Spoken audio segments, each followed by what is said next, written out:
Abdul Qasim Al-Junaidi jadi wali itu bukan wiridannya terlalu banyak, enggak. Beliau pernah bikin satu kalimat yang menjadikan Allah itu ridho. Kalimatnya begini, kalau malam beliau wiridan gini, ya Allah, kenapa engkau ngasih rezeki saya, padahal engkau tidak butuh saya. Kalimatnya sederhana. Kalau seorang majikan ngasih servis sama karyawannya, memang butuh pekerjaannya. Orang tua ke anak butuh kasih sayangnya. Tapi engkau ini zat yang tidak butuh saya, tidak butuh kita, ngapain ngasih? Jadi punya sisi betapa Allah itu luar biasa. Wong tidak butuh kok ngasih, itu kan luar biasa. Jadi karena mensifati seperti itu Allah itu ridho. Itu luar biasa. Saya termasuk orang yang meskipun masih muda itu gak pati-pati mati. Karena bukan berarti saya mesti soleh, mesti husnul khotimah, ya enggak. Ada istilah mati yang menyenangkan dalam diri manusia, yaitu Nabi ngendikan Allahumma ahyini maka natil hayatu khairan li wa tawaffani maka natil wafatu khairan li. Sebagian doa Allah maj'alil hayata ziyadatan li fi kulli khairin wal mauta rohatan li min kulli syarrin. Jadi mati itu akhir dari maksiat saya atau akhir dari potensi maksiat saya. Sehingga kata Sohibul Hikam, kamu harus percaya diri bisa selamanya tidak maksiat lagi. Orang kan tanya, masa manusia tidak bisa maksiat lagi? Ya bisa saja kamu pas toat terus mati, berarti sudah tidak bisa maksiat. Jadi ulama itu melihat mati itu akhir dari segala maksiat atau potensi maksiat. Ya, di sini hebatnya lagi-lagi GNU itu. Bohong fasik gendong kayak apa, kalau mati saya ge, tombone menang kabeh, saya ge menang kabeh. Sesuai kayak ini saya nih, kemudian buatan sakit maling, buatan sakit korupsi. Oh ge saya ini. Itu satu ilmu yang luar biasa, meskipun ya tentu agak ngawur, tapi itu bagus, secara ilmu bagus, karena al-maut adalah rohatun min kulli syarr. Lagi-lagi yang menyelamatkan itu illa aliman au muta'alliman, proses belajar mengajar. Saya baca banyak tentang halal haram dalam kitab Imam Ghazali itu, tak ulang berkali-kali. Saya itu dulu ya gak paham, karena kitab paling susah di bab Imam Ghazali itu menurut saya kitabul halal wal haram. Termasuk bagaimana cara ngelola amwalus salatin yang terkenal korup, sementara menyumbang kamu sebagai jaizah, sebagai hadiah untuk para kiai atau untuk para guru. Itu perdebatannya ulama itu macam-macam. Ada yang bilang haram karena itu potensi haram, atau memang benar-benar haram. Ada yang bilang boleh, karena kalau yang pakai kamu untuk kebaikan, kali dipakai mereka ruwet. Kebetulan yang partai ini lebih besar, alhamdulillah. Terus dikiaskan sama ghanimah. Lagi-lagi karena baca, saya itu pernah ditanya seorang dosen di Jogja, Gus saya ini muslim mulai kecil dan saya peneliti, saya pernah sekolah di mana-mana. Yang ganjil dari saya tentang Islam itu satu, yaitu ghanimah. Kok kayak Islam itu rampok gitu ya, perang sudah, orang kafir itu kalah, hartanya diambil gini-gini. Ya ghanimah. Terus saya memberi analogi, kalau ada garong ke kamu, bawa senpi, bawa pedang, terus kamu mengalahkan garong itu, alat-alat itu kamu kembalikan apa kamu sita? Ya saya sita, nanti dipakai garong lagi. Ya kira-kira seperti itu. Kalau dikembalikan ke orang kafir berarti menjadi kekuatan kekafiran lagi, dan itu harbi. Dia baru nerima. Lagi-lagi ini barokahnya baca. Makanya saya diminta sama sini, ya saya tentu faktor hormat karena bapak saya memang dulu ngaji sama Badullah. Mbah saya itu terkenal wali, yang bapaknya bapak. Itu kalau kesini nyifati Badullah pun satu. Nur disitu mondok gini itu enggak apa-apa. Pondok elek lah, kiaimu wali. Zaman itu bapak itu di kamar kursi ya masih ada kakinya. Saya dulu sering dijak ke sini sama bapak. Jadi mbah saya itu terkenal wali dulu. Jadi mbah saya itu tirakat terus sampai kapundhut itu poso terus. Kebetulan cucunya agak niru. Saya tidak niru itu karena itu Gus Zaki. Memang disuruh tidak niru. Kata mbah saya, kira usah tirakat, terus tak tirakati aku. Itu. Jadi saya, Mbah Mun juga gitu. Kowe haram tirakat, terus tak tirakati aku. Saya senang sekali. Tapi tua-tua kok mikir putu. Nah, terus nirakati putuku sopo. Jadi mulai jadi kiai betul Mas Nadif, saya ini sudah mulai mikir putu. Karena saya ini termasuk orang yang kecelok alim yang enggak banyak orang menghormati karena sudah diramal sama mbah-mbah. Di dulu mbah saya Mbah Nur Sam itu, kakak saya itu SMP SMA, kakak saya yang kedua juga SMP SMA. Mbah saya itu Mbah Nur Sam itu yang nganterkan bapak ketika mondok sini itu, yang ikrar karo Badullah wali Mbah Nur Sam, ahli tirakat, ahli puasa. Itu bilang, Nur, anak sing iki aja pondok, aja sekolah no. Sumben sing ngalim ku anak sing iki. Ketika saya hampir tamat SD sama mbah saya Tuban, mbah saya Narukan juga di Sabdo begitu. Singkat cerita saya mondok sarang. Mondok sarang pertama langsung dikenal Mbah Mun, wong anak kiai jadi langsung dikenal. Didoni macam-macam terus jadi wong alim itu gak ada yang ngelem. Biasa aja untuk dongane sepuh-sepuh. Ya sebenarnya saya agak kecewa ya, saya inginnya kan dianggap prestasi gitu, ternyata dianggap doanya orang-orang sepuh. Ya, makanya kalau ini kita ya rodok ya syukurlah sama Bang Mutamakin sama semuanya karena tadi kenapa saya harus cerita ini. Quran sendiri mengakui bahwa orang soleh itu diantara aturannya adalah dzurriyyatam ba'duha min ba'd. Meskipun Allah bisa bikin orang soleh dari mana saja, tapi yang legitimit itu memang dzurriyyatam ba'duha min ba'd. Dan kata zuriyah itu tasmalu auladal inas, kata Ibnu Hajar al-Asqalani, memasukkan turunan yang dari ibu. Meskipun tentu secara wali nikah atau secara disiplin nasab dari ibu itu tidak ngefek. Tapi dari segi fa'innal irqadassas, bahwa sistem tubuh kita itu tetap ada gen dari seorang apa? Ibu. Sehingga banyak ulama tafsir mengatakan zuriyah itu tasmalu auladal inas. Zuriyah itu memasukkan turunan dari apa? Ibu. Bapak saya itu nasabnya nasab wali, jadi babahnya itu suka tirakat, suka. Ibu itu nasab kiai. Jadi kalau bapak wiridan itu, kalau istiqomah itu disalahkan sama keluarga ibu. Istiqomah itu salah. Karena ijabu malam yajib, mewajibkan sesuatu yang tidak wajib. Itu masalah secara ilmiah. Mbak Mun itu sering kritik kalau ada pondok kok wajib puasa, wajib merawat itu sering kritik. Itu secara fikih bahaya. Ijabu malam yajib, mewajibkan sesuatu yang tidak wajib. Dan itu kriminal dalam bab fikih.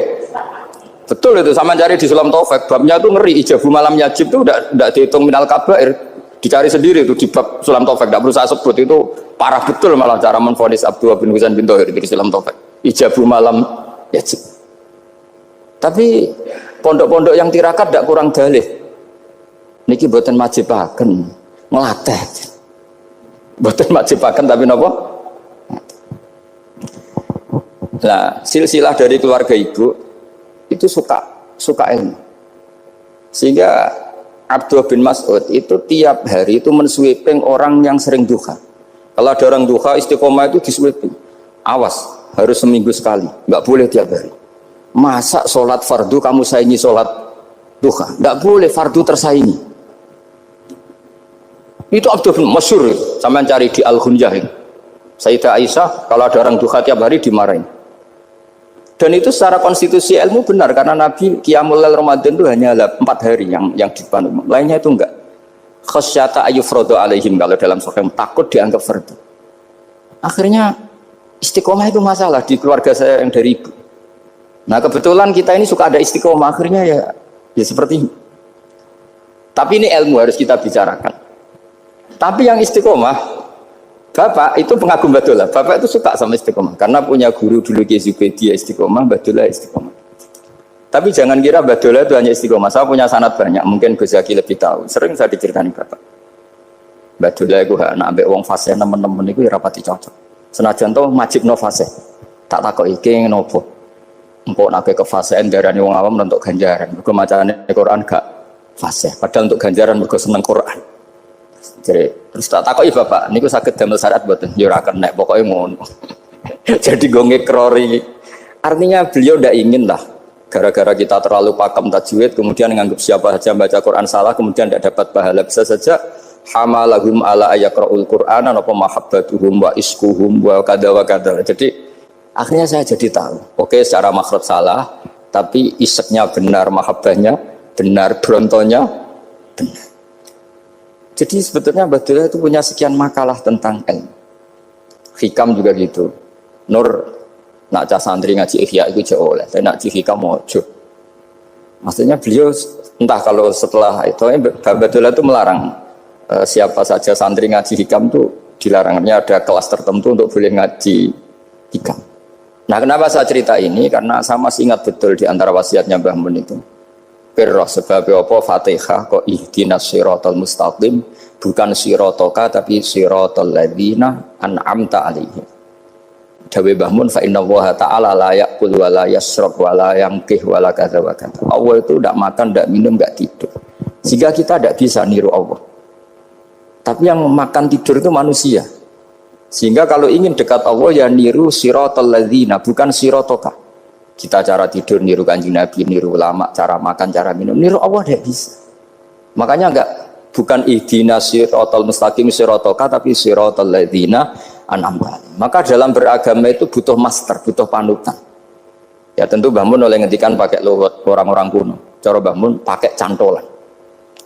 Maka saya punya makalah banyak dari dari Bapak, dari Mbah Mun, dari Mbah Zubair, dari sampai saya itu hafal sanad sampai Rasulullah Shallallahu Alaihi Wasallam.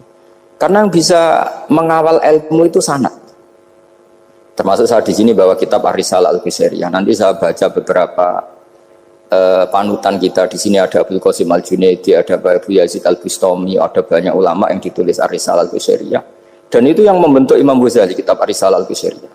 Tapi sekarang kita ini tidak belajar lagi tentang tasawuf. Tasawuf itu Abdul Qasim Al-Junaidi jadi wali itu bukan wiridannya terlalu banyak, enggak. Beliau pernah bikin satu kalimat yang menjadikan Allah itu ridho. Kalimatnya begini, kalau malam beliau wiridan gini, ya Allah, kenapa engkau ngasih rezeki saya, padahal engkau tidak butuh saya. Kalimatnya sederhana. Kalau seorang majikan ngasih servis sama karyawannya, memang butuh pekerjaannya. Orang tua ke anak butuh kasih sayangnya. Tapi engkau ini zat yang tidak butuh saya, tidak butuh kita. Ngapain ngasih? Jadi punya sisi betapa Allah itu luar biasa. Wong tidak butuh kok. Ngasih itu kan luar biasa. Jadi karena mensifati seperti itu Allah itu ridho. Itu luar biasa. Normalnya orang memberi itu kan, apalagi orang memberi kiai itu kacau sekali. 1.000 jaluk swarga. Salam template 1 juta wae jaluk apa? Swarga itu parah lagi. Nanti kalau enggak masuk surga diundat-undat. Itu ngeri lagi itu 1 juta minta apa? Surga. Sayyidina Ali itu diantara sebabnya beliau dekat Allah itu karena muamalahnya sama Allah itu benar. Di antara muamalah itu yang diriwayatkan di kitab Ar-Risalah Al-Qusairiyah adalah masyhur itu. Kafani izzan antakuna li rabban wa kafani fakhran an akuna laka abdan. Tiap malam ya beritanya itu, ya Allah, saya sungguh sangat mulia karena engkau yang jadi Tuhan. Coba kalau saya dituhani manusia yang mati atau dituhani siapa yang mati juga. Wa kafani fakhran an akuna laka abdan. Saya ini bangga sekali karena jadi budakmu, jadi hamba zat yang tidak mati. Jadi pakem-pakem yang menjadi masyrab kalau dalam bahasa tasawuf itu yang menjadikan wali. Sehingga yang dikatakan ibadah itu apa? Ma'rifatullah. Mengenali Allah secara benar. Jadi jangan kira wali-wali dulu terus terlalu istiqomah, ada juga. Mereka punya pakem yang menjadikan Allah itu ridho. Saya beri contoh nih di sini banyak makalah nanti saya beberapa baca tabarruk. Banyak riwayat dari orang-orang sufi. Nabi Ibrahim itu pernah ketemu orang Majusi. Beliau terkenal sakhok, terkenal sakhiyah. Ketika ketemu orang Majusi, ya Ibrahim saya ini sehari saja ngasih makan saya. Kamu kan tukang ngasih makan orang. Terus ya tapi bisyarti antus 5 kamu harus Islam. Fakihnya Nabi Ibrahim adalah kalau saya menolong dia berarti nolong orang kafir. Setelah orang itu lewat berlalu karena Nabi Ibrahim gak mau hormat, Allah memberi wahyu ke Nabi Ibrahim. Kenapa ya Ibrahim tidak kamu terima 1 hari, kamu kasih makan 1 hari? Ya karena dia Majusi. Kata Allah, dia umurnya berapa? 60 tahun. Tanyakan, pernah kelaparan kan hanya hari ini? Iya ya Allah. 60 tahun dia kafir tak kasih makan. Minta kamu sehari aja kok gak boleh. Akhirnya Nabi Ibrahim dipanggil orang Majusi, dikejar dipanggil. Ayo tak kasih makan 1 hari. Kok kamu sekarang jadi baik? Habis ditegur Tuhan. Terus kata, ahakada yu'amiluni. Apa seperti itu Tuhanmu mengu'alamalai saya? Ya na'am. Akhirnya Islam orang Majusi. Jadi itu lagi-lagi ilmu. Jadi yang dikatakan ilmu itu satu teori atau kalimat atau apa saja yang menjadikan kita ini pakem. Meskipun pakem itu kadang sulit diterima orang-orang khusyuk. Orang khusyuk itu ya nyun sewu ada sisi nakalnya. Makanya Mbah Mun sering kayak jargon masyhur. Zada khusyuan, zada jahlan, tambah khusyuk tambah bodoh. Bukan bodoh dengan makna salah itu enggak. Memang kadang terus anti ilmu. Misalnya gini, ini contoh yang karena saya ini mengkhidmati ilmu, saya beri contoh yang urusan ilmu. Ada orang sujud diinjek orang fasik, kepalanya diinjek orang fasik. Terus si orang yang sujud tadi ini ada di Sahih Muslim, juga ada di Ihya. Wallahi la yaghfiru wa laka. Pakai sumpah, wallahi la yaghfiru wa laka. Allah langsung mewahyukan ke Nabi fi hadzal zaman, fi tilka zaman atau fi dzalika zaman. Man dzalladzi yata'alla alayya alla aghfira li fulan qad ghafartu lahu wa ahbattu amalak. Katakan ke orang itu, siapa yang mencatut nama saya yang hanya berstatus tidak memaafkan. Itu enggak fair. Saya ini Tuhan kok bisa yaghfir, bisa yu'adzib. Kok sifat saya tinggal 1 yu'adzib itu gimana? Dicatut separuh itu Allah tidak terima. Tapi kalau kita baca Quran, saya ini sama orang fasik ya benci. Wong saya ini orang soleh, setidaknya pura-pura soleh lah. Karena di depan para kiai. Tapi mau tidak mau, ketika Allah mensifati dirinya tentang orang munafik gimana? Wa yu'adzibal munafiqina in sya'a au yatub. Ini cocok tidak cocok, potensi memberi tobat itu ada. Meskipun sama kalau orang munafik, tapi ya tetap bacanya wa yu'adzibal munafiqina ya in sya'a au yatub. Rasulullah kayak apa bencinya dengan Wahsy karena qatilu Hamzah. Tapi Nabi tunduk sama konstitusi Quran. Laisa laka minal amri syai'un aw yatuba alaihim aw yu'adzibahum. Akhirnya Allah malah memberi tobat sama qatilu Hamzah yaitu Wahsy. Ini pentingnya baca lagi. Kalau kita tidak baca hanya khusyuk saja, tidak baca, pasti sama orang yang menginjak orang sujud tadi, yang nginjak pasti salah enggak dimaafkan. Bongso pasti. Pertanyaannya adalah, betulkah Allah punya sifat satu yaitu yu'adzib? Makanya kalau kita baca, misalnya baca Quran walillahi mulkus samawati wal ard, ya sudah yaghfiru liman yasha wa yu'adzibu man yasha. Kalau nuruti rasa kita ya inginnya ke kita yaghfir, ke orang lain yu'adzib. Tapi Tuhan kan enggak terima. Saya ini Tuhan kok didikte makhluk saya ini gimana? Enggak bisa. Sehingga ya ini lagi-lagi ilmu. Makanya saya cocok enggak cocok itu suka baca. Saya suka sekali baca, mulai ulama dulu, ulama modern, setengah dulu. Mulai ulama yang kedunian sampai setengah kedunian. Suka. Saya dulu tuh gak suka uang. Karena saya memang tadi mbah saya dari bapak itu wali Mas tadi. Mulai Mbah Soleh itu suka bully mertuanya. Jadi saya alhamdulillah dia jujur. Mbah Soleh itu menantunya Raden Asnawi. Itu ya bully-bulian sama ini terus ditiru beliau ini. Itu gak suka sebenarnya. Saya itu ya pokoknya tadi kalau orang daftar wali itu kan gak suka sama. Karena mereka nangis ketika Allah ngendikan wa aqridu wa atau ayat-ayat anfiku atau orang baik disifati wa aqraduha qardan hasanah.